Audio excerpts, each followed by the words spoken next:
show. So you had yourself a busy little weekend. It may be your last. That was the actual original lyric to Have Yourself a Merry Little Christmas. Was Have Yourself a Merry Little Christmas. It may be your last. I'm not kidding. That's the original. I know, irrelevant. But now we are back from the weekend, and we have so much news to get to. So much news. You can feel your head exploding with anticipation. Don't worry. We'll get to all of it in just 1 second. First, we have to talk about the best gift you can give this holiday season. Man Crates! Man Crates knows what dudes love. They have hundreds of unique quality gifts that he is guaranteed to love. You're looking at getting a dude in your family, one of your friends, a great gift for Christmas, for New Year's? Well, then you need to go check out Man Crates, because they've got things like the Whiskey Appreciation Crate that has a personalized decanter and personalized glasses. I have that one. Even though I've said I don't like whiskey in the past, suddenly Man Crates has converted me. They have the Exotic Meats Crate. They've got the Knife Making Kit, the Grill Master Crate. They've got Sports Crates. They've got everything. And all of these gifts ship in these great containers. So many of them shipped in a sealed wooden crate with a crowbar. So he has to prove his manliness every time he opens up his Man Crate. He has to pry it open with this little crowbar that comes along with it. It's really fun. In front of everyone, you get to humiliate all your friends. And with Man Crates, you're giving him more than a gift. You're giving him a gift experience that you will all remember. And remember, every Man Crate comes with a 100% satisfaction guarantee. Listeners to the show buy one gift and you get the second gift for 25% off when you go to mancrates.com/Ben. That offer is only for the holidays. Buy one gift, get the second 25% off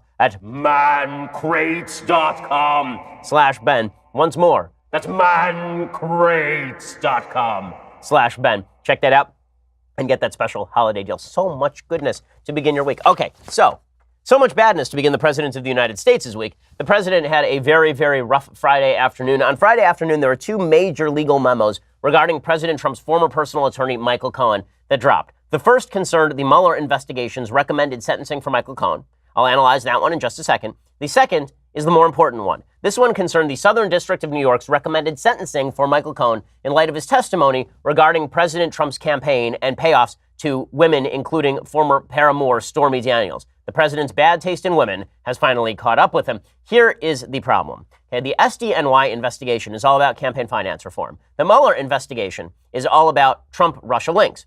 As you might guess, the campaign finance stuff has more legs than the Trump-Russia stuff, at least at this point. So here's what we can take away from the SDNY, Southern District of New York, filing against Michael Cohen. First, they don't like Michael Cohen very much.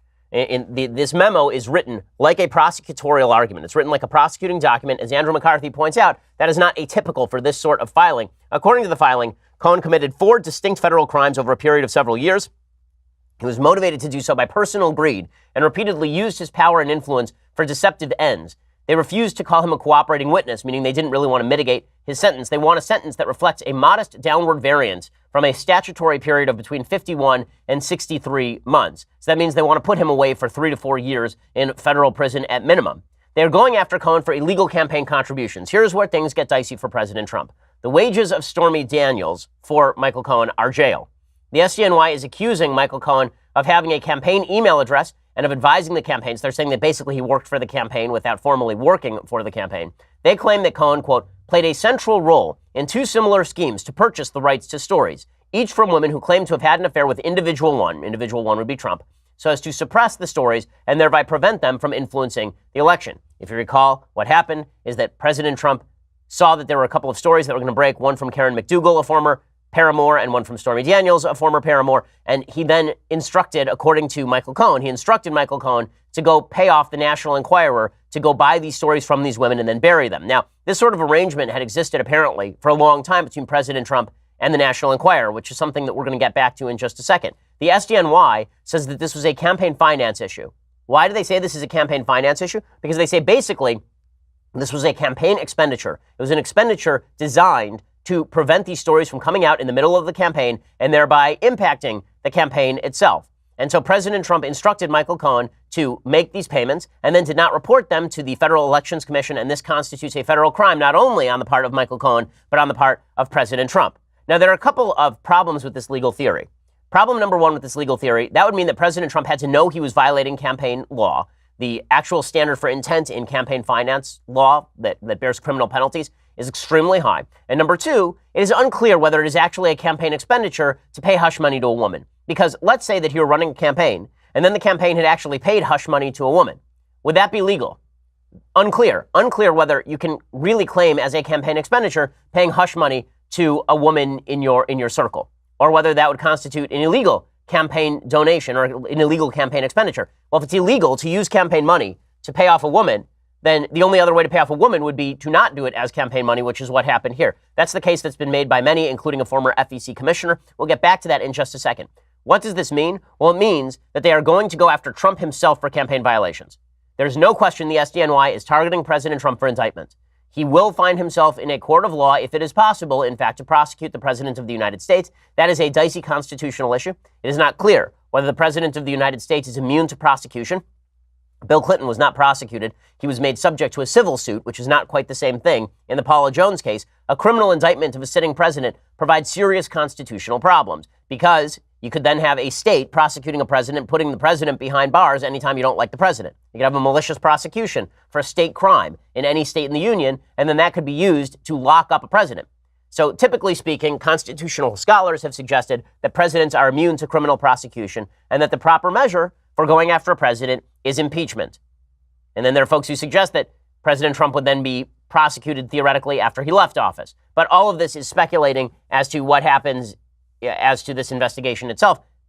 What is not real speculation at this point is that the SDNY is gearing up for a criminal indictment of President Trump that will either be leveraged after he leaves office or they will attempt to cram down even while he's president. The SDNY says that Cohen, quote, acted with the intent to influence the 2016 presidential election, that he coordinated with campaign members, and that he acted in coordination with and at the direction of individual one. It's that last language that matters to President Trump. The SDNY is claiming that Michael Cohen only acted because President Trump instructed him to break the law. The SDNY is essentially accusing Trump of ordering a violation of campaign finance law. Cohen also did not talk to the SDNY about ancillary matters, so this is all that they are giving him that really matters. Now, I want to get to Andy McCarthy has a piece in National Review all about the takeaway from the sentencing memorandum. He comes to the same conclusion I do, which that the SDNY is likely to indict President Trump.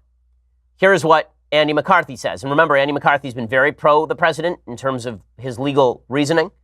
This is not coming from somebody who wants to, quote unquote, get the president. He says prosecutors would not have done this if the president was not on their radar screen. Indeed, if the president was not implicated, I suspect they would not have prosecuted Cohen for campaign finance violations at all. Those charges had a negligible impact on the jail time Cohen faces, which is driven by the more serious offenses of tax and financial institution fraud involving millions of dollars. Moreover, campaign finance infractions are often settled by payment of an administrative fine, not turned into felony prosecutions. To be sure, federal prosecutors in New York City have charged them as felonies before, most notably against Dinesh D'Souza. In marked contrast, though, when it was discovered that Barack Obama's 2008 presidential campaign was guilty of violations involving nearly $2 million, the Obama Justice Department decided not to prosecute. Instead, they fined him like $400,000. Nevertheless, the sentencing memo in Cohen's case reads like an ode to campaign finance laws. And here is what McCarthy says. He says, President Trump cannot feel too comfortable upon reading the memo, nor can the Trump legal team take solace when the campaign finance charges to which Cohen pled guilty are scrutinized. Thus far, the team has been dismissive, noting that the campaign finance law has different standards for a candidate than for other donors. Contributions, such as Cohen's made, were limited in 2016 to a $2,700 donation, but there's no limit on a candidate's spending. Thus, the argument goes, even if the hush money payments vastly exceeded Cohen's legal ceiling, Trump himself could have made them legally. But there are flaws in this theory. To begin with, the campaign finance laws do not just prescribe limits on spending, they mandate disclosure. And this is what I was saying earlier about the fact that President Trump, if he worked out with Michael Cohen how to pay off Stormy Daniels and then didn't inform the Federal Elections Commission, that in and of itself could have been the crime. The sentencing memo for Cohen argues that the hush money payments were not merely unreported. It states that Cohen and the Trump Organization, the president's company, went to great lengths to conceal them by fraudulent bookkeeping. Equally significant, Cohen was not charged with merely making illegal donations, says Andy McCarthy. He was charged in the first campaign finance count with causing a company to make illegal donations. This would be the offense centering not on Stormy Daniels, but on former Playboy model Karen McDougal. Prosecutors have already given immunity to a bunch of American media executives, National Enquirer executives. Presumably, they're doing that in order to get them to testify against President Trump.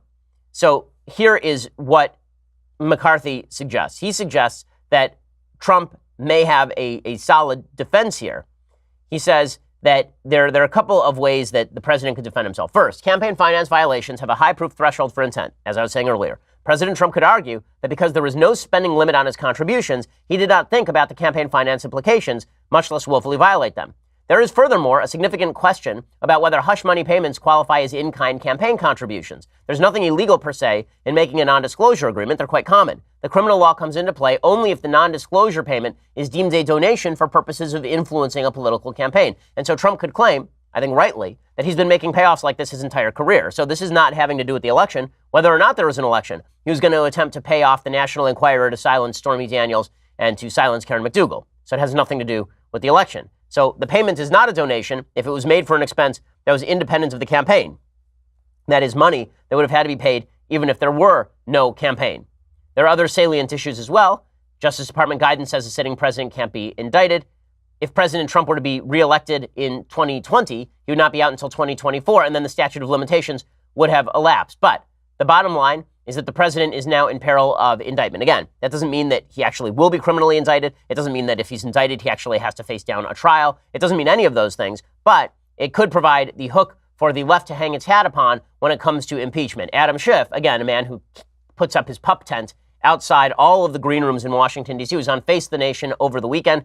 He's incoming chief, probably, of the House Intelligence and Oversight Committee. He says that President Trump now faces the prospect of jail time. There's a very real prospect that on the day Donald Trump leaves office, the Justice Department may indict him, that he may be the first president in quite some time to face the real prospect of jail time. Okay, so he's making this case, and this is, in a way, actually cutting against Democrats' political interest, because the more they push this, the more they say that the president is facing jail time, the more it becomes incumbent on them to file impeachment charges against the president as soon as they enter office. And as we'll see, the Democrats are already implying they're going to do so. Now, what will be the political blowback for all of that?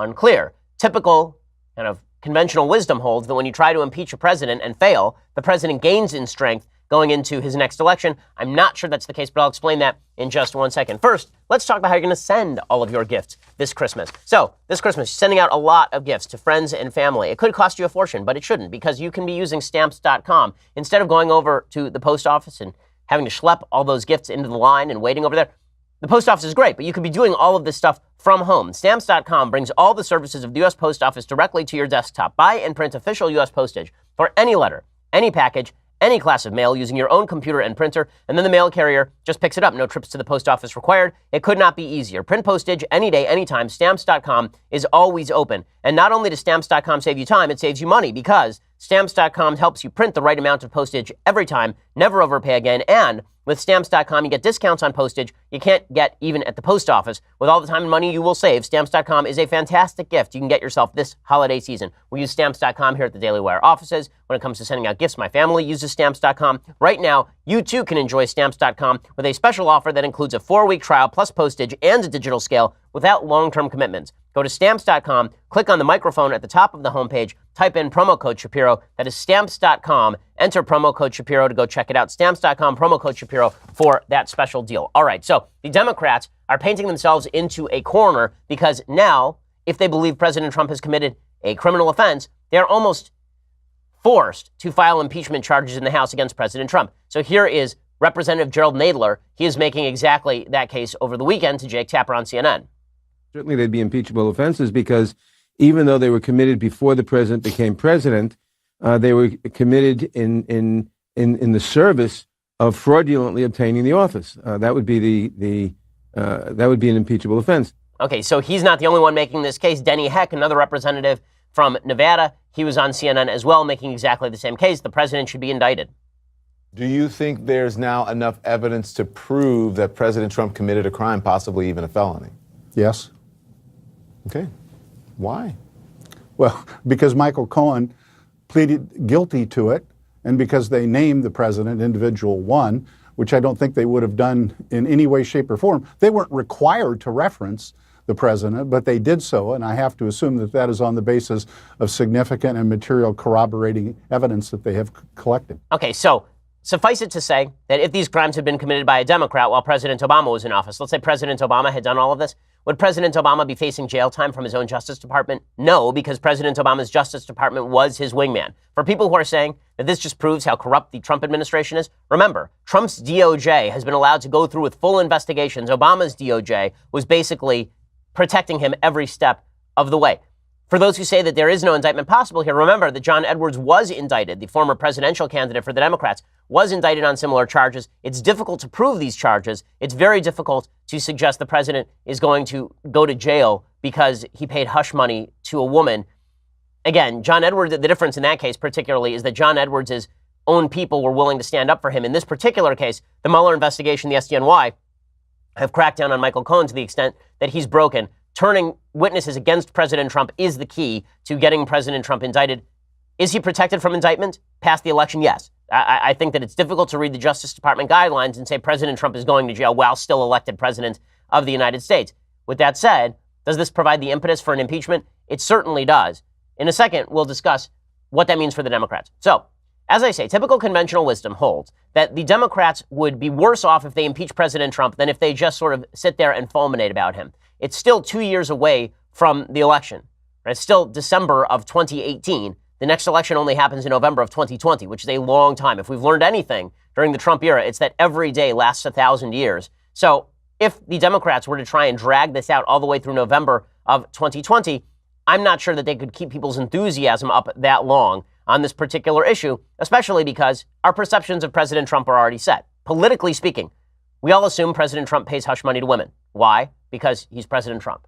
As I've said for a long time, the idea that President Trump is a dirty guy when it comes to women, this has been known. There's nothing new here. So the question really becomes, do Democrats really believe that they can make political hay out of this for a long period of time? And I'm not sure that the answer is yes. And it looks like they are over their skis if they start pushing for impeachment on the basis of what amounts to a campaign finance violation about him paying off women when he's been doing that for 20 years and when the criminal indictment is hanging over his head. President Trump basically tweets that out over the weekend. Here's what President Trump had to say. He said, "Totally clears the president. Thank you." Well, no, not much. And he's tweeting that the SDNY memo cleared the president and that the Mueller investigation memo cleared the president. We'll get to the Mueller investigation memo in just a second. When President Trump says it clears him, that is not, in fact, totally the case. He then continued along these lines. He says, "After 2 years and millions of pages of documents and a cost of over $30 million, no collusion." We're going to get to the Mueller memo in just a second. So here's what the Mueller memo says. Now remember, all of this began not with campaign finance violations, which are the more dangerous path for President Trump. All of this began with the accusation that the Trump campaign coordinated with the Russian government in order to affect and impact the outcome of the 2016 election and was instrumental in the hacking of the DNC and John Podesta's emails. That was the original accusation. That still has not been proved. Nothing in the Mueller investigation proves it. The Mueller investigation filed a sentencing memo against Michael Cohen on Friday. And here's what you need to know about that sentencing memo, because there were two sentencing memos about Cohen, one from the SDNY, that one's damaging to Trump, one from the Mueller investigation, that one not so much. So here's what the Mueller investigation memo, which was supposed to be the big fish, here's what they say. They say that Cohen's crime was serious, that he withheld material information to the investigators of the Russia interference in the 2016 U.S. presidential election. They say that he lied in deliberate and premeditated fashion, and all that began in a written submission. Mueller is focusing in on Cohen's lies about business that President Trump did with Moscow. According to the sentencing memo, Cohen, quote, lied to Congress about a business project, the Moscow Project, that he worked on during the 2016 presidential campaign while working for Trump Company and for President Trump personally. The goal of such lies was allegedly to minimize links between the Moscow Project and individual one, President Trump, and to give the false impression that the Moscow Project had ended before the Iowa caucus and the first presidential primaries in hopes of limiting the ongoing Russia investigations being conducted by Congress and the SEO. So, Cohen's lies were obscured by the fact that the Moscow Project was a lucrative business opportunity that sought and likely required the assistance of the Russian government. If the project was completed, the company could have received hundreds of millions of dollars from Russian sources in licensing fees and other revenues. Mueller says Cohen worked on the project and discussed it with Trump well into the campaign, and adds that Cohen, during the campaign, had a substantive telephone call about the project with an assistant to the press secretary for the president of Russia. Now, a couple of things. One, Cohen is not being charged for doing business with Russia. He's being charged for lying to Mueller about doing business with Russia. President Trump lied about doing business with Russia during the campaign, or at least lied about the idea that he had never done business with Russia during the campaign. But that's not a crime, right? That's not criminal. So the real question is, what's criminal? if Mueller's investigation were to move toward a criminal indictment of the president, it would have to be along the lines that he instructed Michael Cohen to lie to the authorities. It would have to be that he suborned perjury, basically. That would have to be the argument here, because there's nothing illegal about doing business with the Russians. There's nothing illegal about doing business with the Russians during the campaign. There's nothing illegal about lying to the American people about doing business with the Russians during the campaign, even though it's politically terrible. So what would the actual crime be?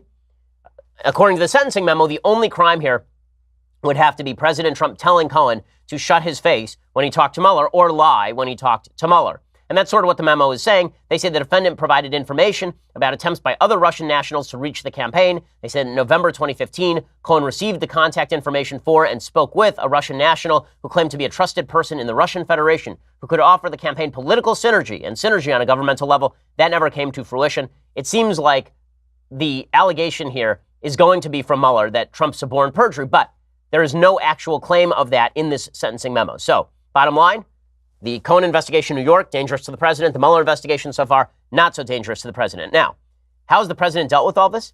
The president has swung and clocked James Comey, former FBI director, because we have a controversy over there. And that controversy is justified as well. We'll get to the Comey controversy in just 1 second, plus the rest of the White House chaos. But before we go any further, does all of this make you ravenously hungry? Does all this make you think, man, you know what I could really do right now? I could just curl up with a cookie. I think that pretty much every hour of the day. And that's why I am so excited to have Mrs. Fields on board as a sponsor. They make amazing, amazing Christmas gifts. For over 40 years, Mrs. Fields has made delicious treats like their signature chocolate chip cookies to handcrafted frosted favorites to melt-in-your-mouth brownies. Mrs. Fields gourmet gift tins and baskets make the perfect present to surprise and delight anyone on your list this season. And Mrs. Fields, their cookies and sweets are baked daily. They always arrive fresh and flavorful. Ordering is easy. They can ship your gift anywhere across the United States. Plus, you can add a personal touch with a custom message, company logo, family photo. Mrs. Fields even offers a 100% customer satisfaction guarantee. And by the way, there is no way you're going to be unsatisfied with a Mrs. Fields cookie. What are you, Hitler? Okay, everybody loves Mrs. Fields cookies. That's ridiculous. This year, send a fresh baked gift no one can resist. Right now, get 20% off your order when you go to mrsfields.com and enter promo code Shapiro. That's 20% off any gift at mrsfields.com, promo code Shapiro. mrsfields.com, promo code Shapiro. Get that special offer. Again, if I were going to get a gift for Christmas, even though I don't celebrate, it would be this. Come on, guys, send me the cookies. I'm deeply disappointed I have not received enough Mrs. Fields cookies yet. Go check it out, mrsfields.com, promo code Shapiro, and get 20% off any gift right now. Pretty awesome. Okay. Meanwhile, President Trump has responded to the Cohen memos by basically swiveling and clocking James Comey, which is always humorous. I have to say, it's always funny when the president clocks James Comey, because James Comey's the worst. The former FBI director is a grandstanding schmuck of a person. The former FBI director loves him some James Comey. And I've always said that find you somebody who loves you like Jim Acosta of CNN loves Jim Acosta. The same thing holds true of James Comey. He found himself somebody who loves him like Jim Acosta loves Jim Acosta. He found himself some James Comey. James Comey loves James Comey. He came out today and he said the proper solution to President Trump's corruption is for him to be ousted from office in 2020. I can't imagine why so many Republicans think that maybe James Comey was politically driven in 2016 with commentary like that. I just can't imagine. James Comey came out over the weekend and he said if Trump weren't the president, he'd be in jeopardy of being charged. This is what the former FBI director. So he says that, and then it turns out that James Comey testified in front of the House Judiciary Committee, and there 235 pages of transcript. It turns out he doesn't know and he doesn't remember at all anything about dozens of questions concerning key details in the Russia probe. So the accusation made about James Comey and the FBI is that the original genesis of the Russia probe was a bunch of Obama Democrats and Hillary Clinton's campaign coordinating to launch an investigation of President Trump and his relationships with the Russians, and then on the basis of faulty, flawed evidence that Comey knew was faulty and flawed, they decided to continue that investigation forthwith and extend it into a FISA warrant for Carter Page. So James Comey was asked about all of this, and it turns out he remembers nothing. So after writing his book, Hired Loyalty, or whatever it was, after writing that book where he remembered every detail, where he testified in open session of Congress that he remembered specifically every detail, kept contemporaneous memos. Suddenly, he can't remember at all whether he knew, for example, that the Steele dossier, which was used as the basis for the FISA warrant against Carter Page, former Trump foreign policy aide, He can't remember at all whether he even knew that the Christopher Steele dossier existed. He can't remember in the slightest whether that dossier had been investigated or whether that dossier he knew was faulty. He just can't remember these things. I mean, it's so confusing up there in James Comey's head, which is like 8 feet from the ground. It's so confusing.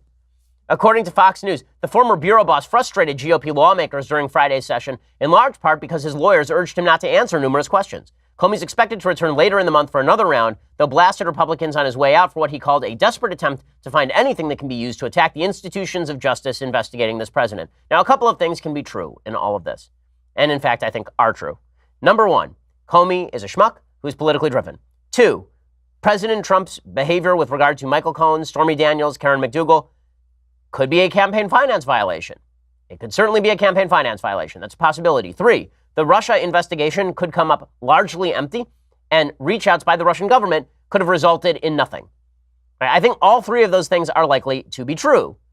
But the first thing is certainly true, right? I mean, James Comey is a guy who is politically driven. It's pretty obvious. He says, Comey insisted in the interview that we never investigated the Trump campaign for political purposes, but the transcript shows he claimed ignorance or memory lapses in response to questions concerning key details and events in the Russia investigation, which some GOP lawmakers continue to claim was improperly conducted.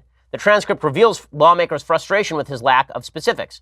Asked if he recalled who drafted the FBI's initiation document for the July 2016 Russia investigation, Comey said, I do not. He again claimed not to know when asked about the involvement in that initiation of Peter Strzok, whose anti-Trump texts later got him removed from the special counsel's probe. When asked if the FBI had any evidence that anyone in the Trump campaign conspired to hack the DNC server, Comey gave a lengthy answer referring to special counsel Robert Mueller's investigation as to why he couldn't answer.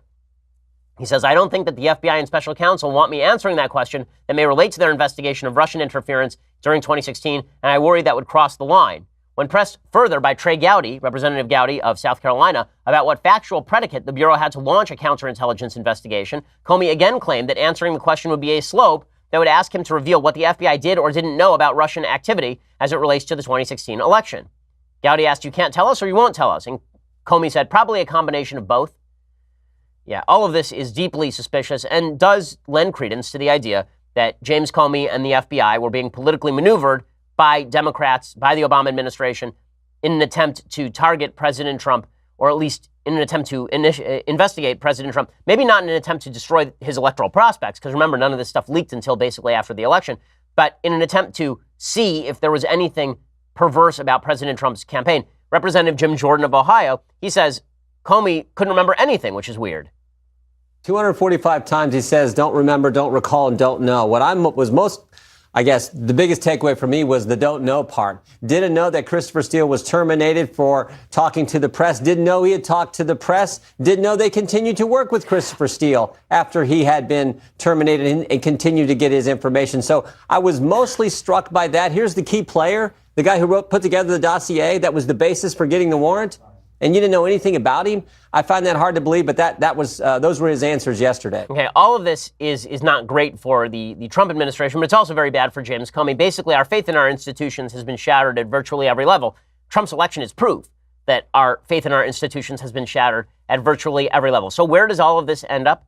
Probably with the FBI having a black eye over its treatment of the Russia investigation. They already have a black eye over their treatment of the Hillary investigation. Probably with the Trump administration, Trump campaign having a black eye over his hush money payoffs to women he was having adultery with. And probably with the Mueller investigation, I think, coming up with far less than the left thinks that they are going to come up with, although that is still yet to be seen. With all of that said, this is leading to a fair bit of chaos inside the White House. Nick Ayers was basically tapped to be the guy who's going to take over for Chief of Staff John Kelly when Kelly was ousted. It's been rumored for a long time that John Kelly, was the current Chief of Staff, was going to be leaving in the very near future. He'd been at odds with the president. He'd been at odds with other top members of the administration, particularly the Jared Kushner part of the administration.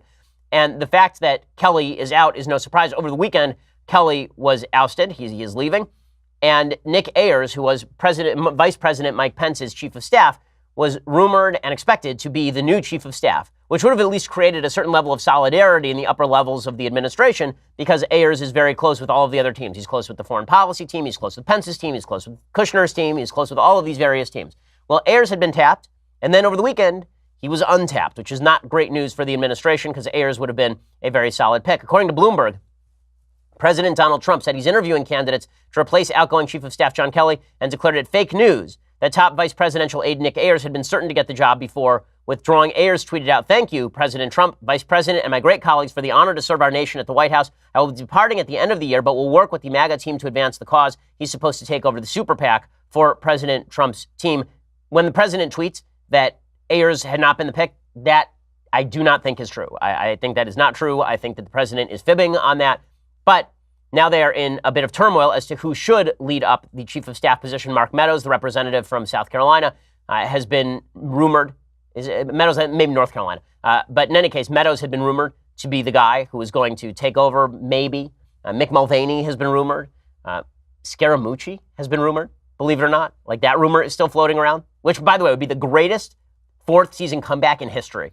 Right? If the Mooch were back, right? If the Mooch came back, wow, great TV twist. So I'm heavily rooting for the Mooch. Like, I hope the Mooch comes back because entertainment value, folks, it would just be through the roof. We'll get to the impact of all of that in just a second. First, I have to tell you about this amazing graphic novel series. When most people think of comic books, they think superheroes. I'm a huge comic book fan, as people who listen to the show regularly know, DC over Marvel every time. But there's a whole world of comics and graphic novels that is basically popular fiction. Dramas, thrillers, hard crime, more. Stories that are nuanced as a novel but expressed with unbelievable art. One of these is Black Powder, Red Earth, Yemen. I read this over the weekend. It is just tremendous. It's a graphic novel series told from the perspective of special operations soldiers hunting ISIS in Yemen. And it's all about the political machinations that are happening in Yemen. The art of it is just spectacular and beautiful. It is incredibly, incredibly beautiful and brutal. The story steps into the event horizon of a failed state ruthlessly reshaped by civil war, radical Islamic terrorists, foreign powers, and private military companies, each pushing the regional conflict to their own desired end states. Developed in collaboration with U.S. Army Special Ops combat veterans, Black Powder, Red Earth, Yemen features scenes pulled from real life and recontextualized for fiction.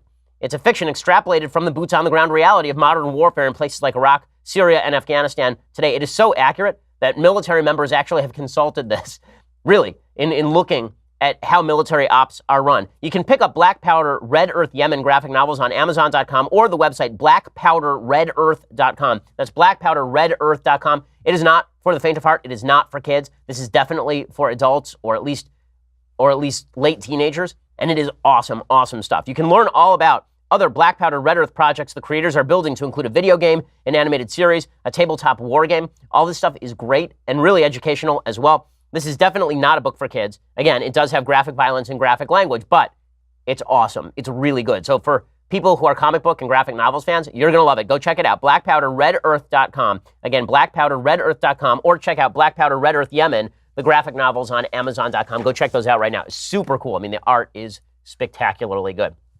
Okay. Also, we're going to get to more of the news, and I have a lot to say about a variety of social justice warrior issues, social media insanity. Lots to get to in just a second. But first, you're going to have to go over to dailywire.com and subscribe right now. So what do you get when you subscribe? I always say you get the rest of my show live, which is true. You can see it live on video. You get the rest of Andrew Klavan's show live on video, and the rest of Michael Knowles' Execrable show live on video, and all the rest of that. But I know what you really want is more me.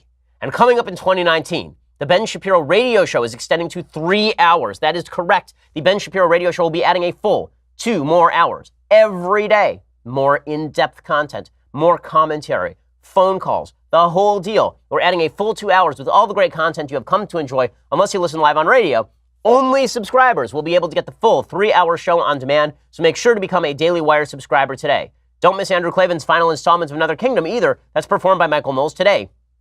Subscribers get exclusive access to episode 10 titled The Last Dragon, the story of General Jim Mattis. If you are not a subscriber, you won't be able to watch the finale until Friday. So what exactly are you waiting for? We hope you've enjoyed this season of Another Kingdom. Head on over to dailywire.com, subscribe to rewatch the full first and second seasons, and receive premium access to all upcoming content. We are stacking all of this for subscribers. So much good stuff. I personally am working like a dog,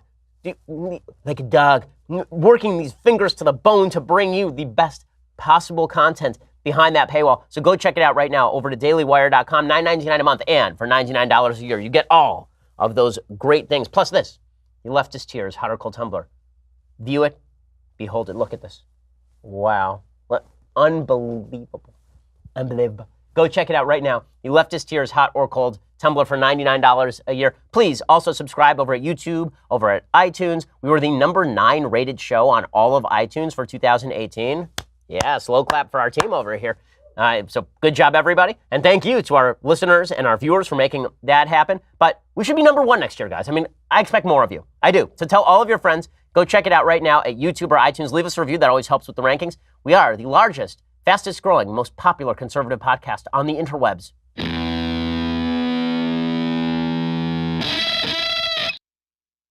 Okay, so bottom line is lots of chaos over at the White House. John Kelly is out. Nick Ayers is not in. Right now, there are a bunch of people who have been rumored again.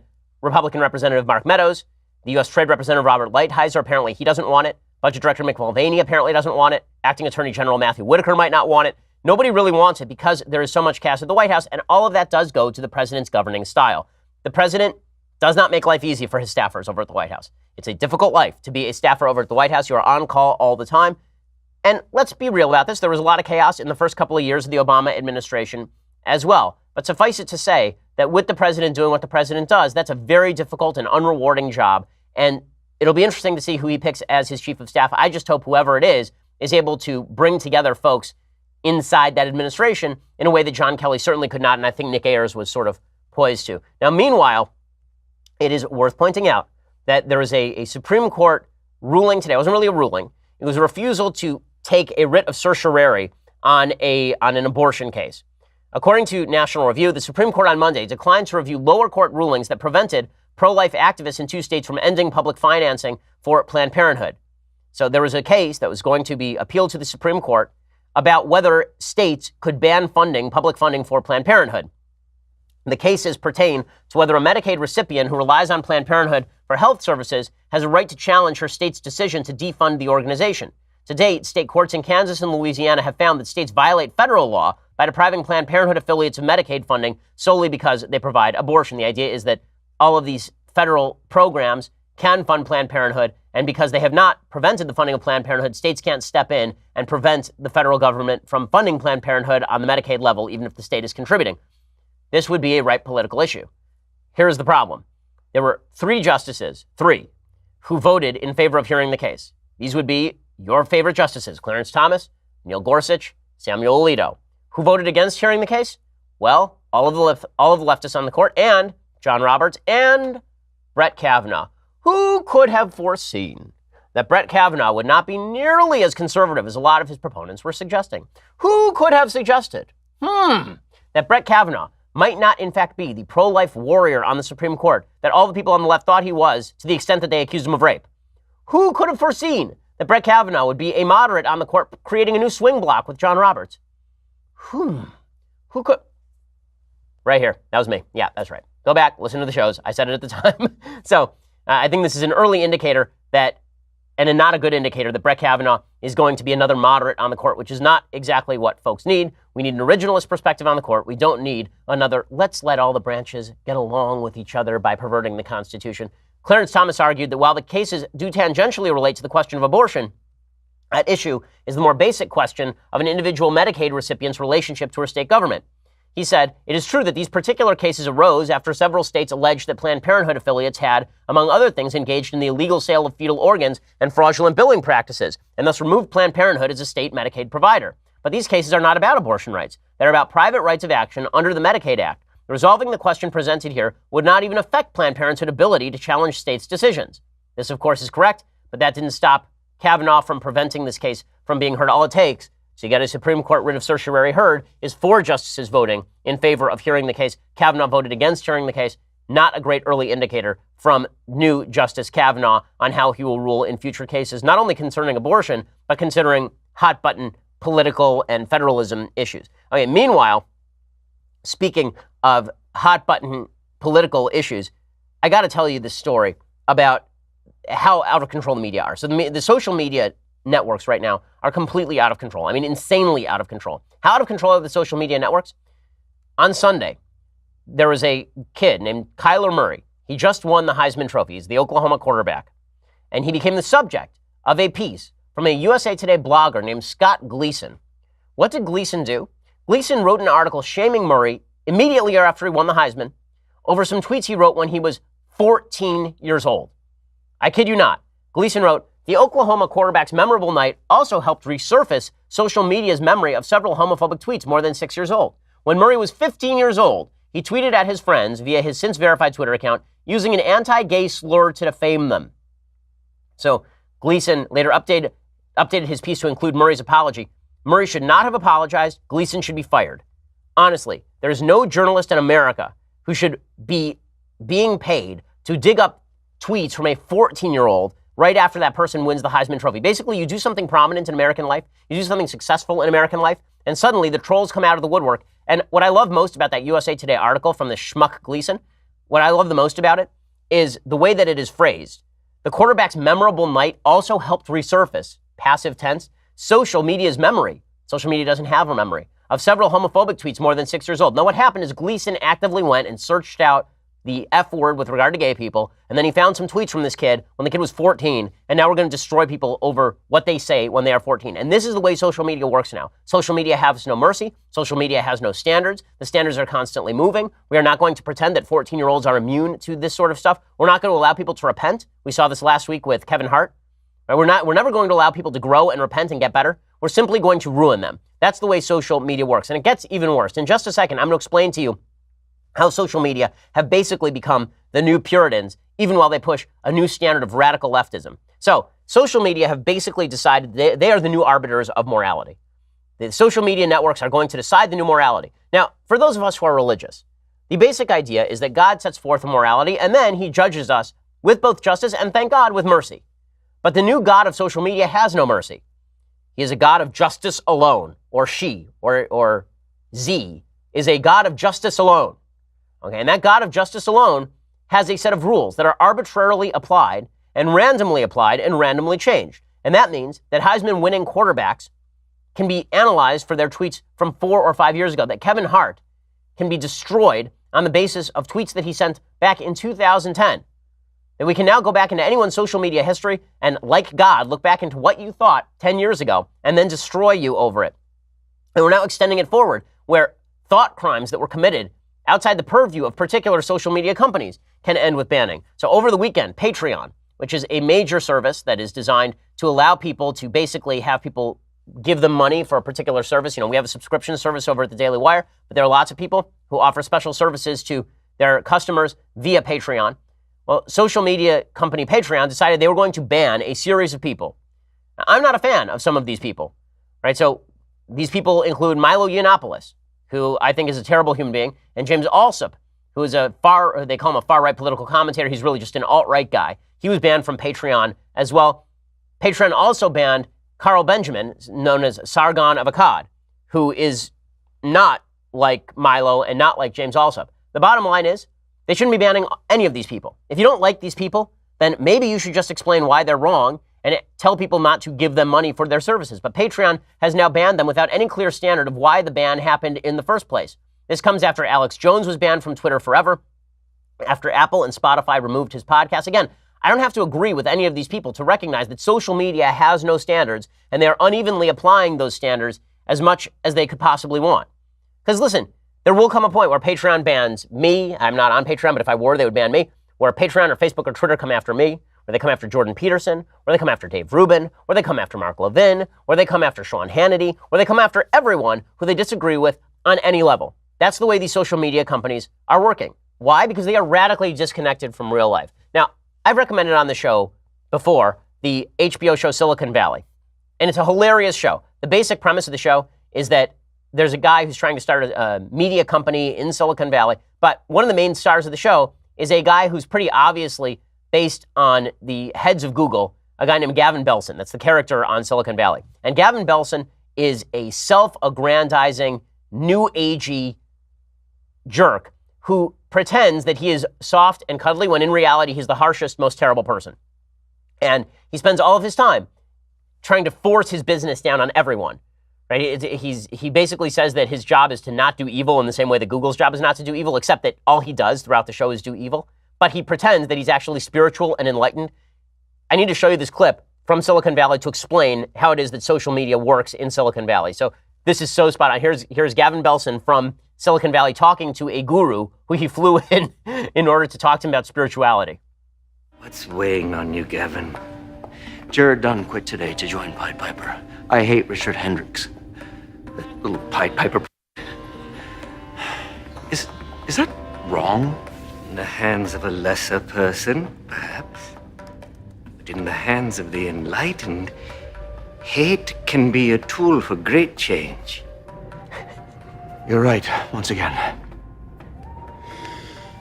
Okay, the reason I bring this up is because this is exactly what, how do I know this is what Silicon Valley is? Because over the weekend, Jack Dorsey, who's the CEO of Twitter, had a series of tweets in which he morphed into Gavin Belson.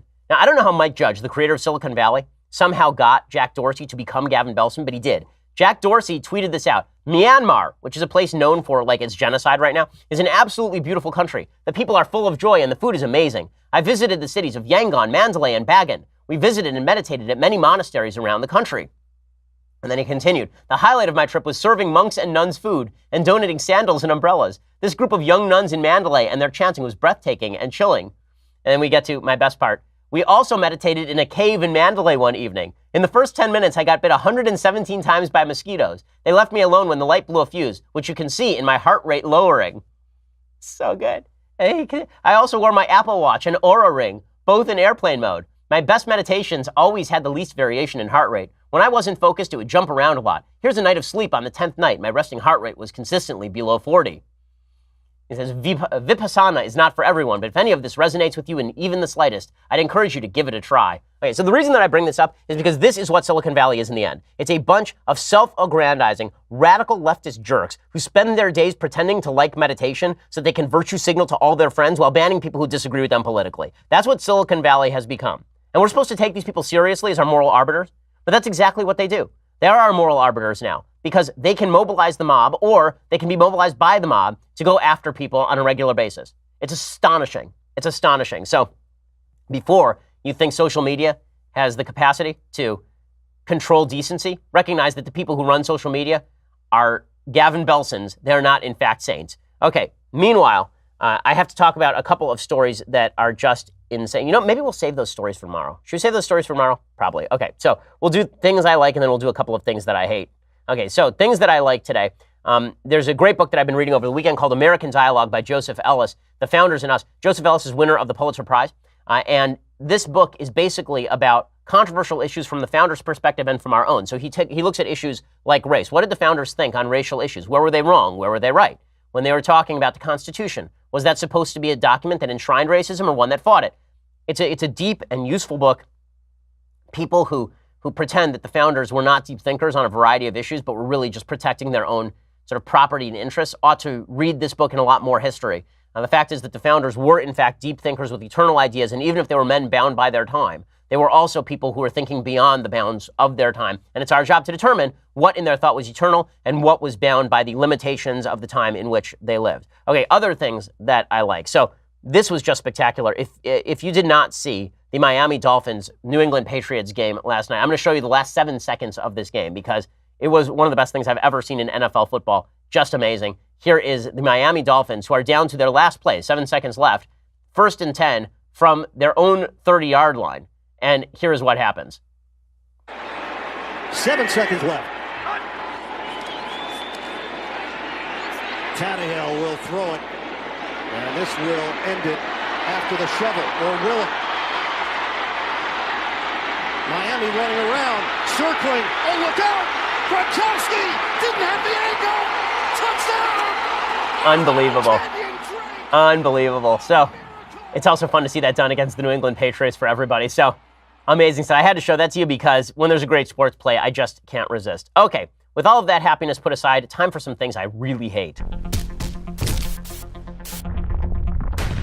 So worst story of the day, obviously. On Sunday, 7 Israelis were wounded in a drive-by shooting near the town of Ofra, which is approximately 13 miles north of Jerusalem, according to Frank Camp over at Daily Wire. One of the critically wounded is a 21-year-old pregnant female. Following the violent attack, the woman was taken to Shire Tzedek Hospital, where doctors successfully delivered her baby. The baby is currently in critical condition, and the woman is also in critical but stable condition. Her husband was lightly wounded as well. The Times of Israel spoke with a surgeon, Dr. Alon Schwartz, who said the woman had lost a lot of blood as a result of the gunshot wound to her stomach. According to an IDF spokesperson quoted by Arutz Sheva, which is a right-wing Israeli news outlet, Following the previous report regarding the shooting attack adjacent to the Ofra junction, shots were fired from a passing Palestinian vehicle toward Israeli civilians who were standing at the bus station. IDF troops who were present nearby responded by firing toward the suspect vehicle, which fled. So what did Hamas do? Hamas has welcomed the shooting attack, in which a pregnant Israeli woman and 6 others were wounded. They call it a blessed demonstration of the ability of the resistance to hurt the enemy in its most sensitive places. It is worth noting that the UN General Assembly refused to vote to condemn Hamas about 3 days ago. So whenever people talk about the morality of the UN, just remember the UN is the Mos Eisley of world politics. The UN is a hive of scum and villainy. The UN is a collection of garbage-run countries, countries run by people who are sheer garbage. And those people refuse to even vote to condemn an open terrorist group that celebrates when a pregnant woman is shot in the stomach and her baby is barely delivered alive. That's what the UN is. So anytime you hear about the morality of the UN, the UN has passed a bunch of resolutions. Who gives a flying F? I don't. When the UN passes a resolution, you can fairly guarantee that 95% of the time, it's a resolution predicated toward forwarding evil, not toward preventing it. So spare me all of your nonsense about UN resolutions condemning Israel, or the UN doesn't like us enough, the United States. We have to be more friendly with the UN. How about we look at the constituency of the UN and look at the fact that they won't condemn actual terrorists? And then maybe we consider whether or not we ought to take our cues from countries like Syria, countries like Yemen, whether we ought to take our cues from the Russians. It's unbelievable. The same people who are complaining that President Trump is in league with the Russians are happy to endorse Russian foreign policy at every prospect at the United Nations. It's truly amazing. The same people who complain that the Trump administration is too close to the Saudis, they're happy to take the cues from the Saudis at the UN, and they complain when the United States doesn't do it enough. The UN, as I've said before, I am not in favor of eminent domain and overuse of it. I'm not in favor of the idea that in the United States you should be able to take private property, transfer it to another party for purposes of increasing tax revenue, as the Supreme Court decided in Kelo versus New London, bad ruling. But I don't even care. If President Trump wants to raise the UN building to the ground and build a Trump Tower on top of it, I am all in favor of it. The UN is gross, and we should pull out of it as soon as humanly possible. It is just an awful, awful place. Okay, other things that I hate today. So I just have to point this out. Alexandria Ocasio-Cortez, if she wouldn't say so many stupid things, I wouldn't have to talk about her saying so many stupid things. You think I want to talk about this woman? I don't want to talk about this woman. And every time I talk about her, I get from the left-wing media, oh, you're obsessed with Alexandria Ocasio-Cortez. No, as you know from listening to the show, I'm obsessed with stupidity in all of its forms. Alexandria Ocasio-Cortez showed up on Hanukkah at a liberal synagogue, of course, because she is an advocate of boycott, divestment, and sanctions, an anti-Semitic policy directed at the elimination of the Jewish state. She showed up to explain that, sure, she may be in league with anti-Semites like Ilhan Omar and Rashida Tlaib. Sure, she may be good friends with Linda Sarsour, but at least way back when, she's part Jewish. You know, it's not just Alexandria Ocasio-Cortez who's done this. I remember John Kerry did this. He said, I'm part Jewish. If you go back far enough, I'm part Jewish. I'm just like, which part, man? And then Hillary Clinton, I remember, at one point in the early 2000s when she was running for office in New York, she's like, I'm part Jewish too. It's like, okay, you know what? I don't care. I don't care if you're part Jewish. I really don't. What I care about is what you think and what you feel and what exactly you're going to implement in your daily life. But here is Alexandria Ocasio-Cortez suddenly rediscovering her Jewish roots. Generations and generations ago, my family consisted of Sephardic Jews. And it is blood. He's like, I told you. Okay, what I love is all the old liberal Jews who are like, oh, isn't that so sweet? Isn't that so wonderful? It's like, no, it's not. What is she doing? What are her policies like? Any Jew who's taken in by the I have a relative who's Jewish argument, okay, it's no better an argument than when people accuse somebody of racism. They're like, well, one time I was friends with a black guy. Okay, this is even worse. At least when somebody says I was friends with a black guy, that has to do with their behavior. I had a great-great-great-great-great-grandmother who once stooped a Jew is not exactly a great argument for why you're a pro-Jewish politician or a pro-Israel politician or anything of the like. I hate that. I hate that sort of politics with a burning, fiery passion. Okay, other things that I hate today, there's a high school teacher who has now been fired for failing to use a transgender student's preferred pronoun. A Virginia high school teacher was fired because he wouldn't use a preferred pronoun of a female student who claimed that she was now a male. The unanimous decision from the 5 members of the West Point School Board to fire Peter Vlaming, a French teacher at the West Point High School, which has roughly 265 students, followed a 4-hour hearing. The board only discussed the case for an hour before rendering their decision. Richmond.com reports that Vlaming, who's 47, had taught at the high school for almost 7 years and had taught the student in the 2017-2018 school year when the student still identified as female. Over the summer of 2018, the girl decided she was a boy. This school year, Vlaming addressed the girl by the new name she had chosen, but would not use the girl's preferred new pronoun because it conflicted with Vlaming's Christian faith. Now, he didn't go out of his way to call the girl a girl. He didn't go out of his way to say she every time he talked about her. Instead, he attempted to avoid using any sort of gender pronouns at all because he didn't want to use biologically incorrect pronouns. And he was fired for this because he was insensitive, apparently. Apparently, it's insensitive if you refuse to use biologically incorrect pronouns, even if you are attempting to not use any pronouns at all. Even if you're trying to be sensitive enough not to offend the student by using no gender pronouns at all. Now, if you refuse to use the gender pronouns that somebody wants used, now you will be fired for it. The student claimed she felt singled out, but the only reference to Vlaming actively calling the girl by the female pronoun rather than her name, according to witnesses, came on Halloween when the student was using a VR headset. As the student was about to bump into a wall, Vlaming told students to stop her. That incident prompted a discussion with administrators. So if you accidentally get it wrong while you're trying to be sensitive, you will be fired. Okay, this is a serious First Amendment issue. Can school districts force you to use biologically incorrect pronouns to refer to students?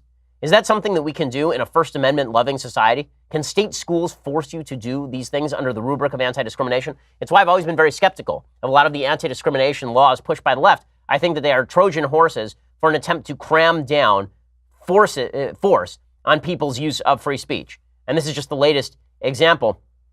West Point High School principal Jonathan Hockman testified he had instructed Vlaming to use the student's new pronoun, said, "I can't think of a worse way to treat a child than what was happening." Really, you can't think of any worse way to treat the child than using gender non-binary pronouns? I can think of a lot of worse ways to treat a child. I think those ways generally would include, very often, people humoring the mental illness of people when they are small and then encouraging them to sterilize themselves through hormone treatment. I think that's usually a bad thing also. West Point School Superintendent Laura Abel stated that discrimination then leads to a hostile learning environment. The student had expressed that. The parents had expressed that. They felt disrespected. Voiles countered that as a public employee, Vlaming had a right to free speech, adding one of those rights that is not curtailed is to be free from being compelled to speak something that violates your conscience. And this is all ridiculous. The teacher was going out of his way not to offend the student and accidentally used the biologically correct pronoun once and now is being fired for it. This is where our country is going, and it's going to get uglier and uglier because the left demands that you be forced to care. You will be forced to care. Okay, well, we will be back here tomorrow with all of the latest. I'm sure there will be lots of breaking news, and there are a couple stories I didn't cover today that I cannot wait to cover tomorrow. We'll get to those in the future. I'm Ben Shapiro. This is The Ben Shapiro Show.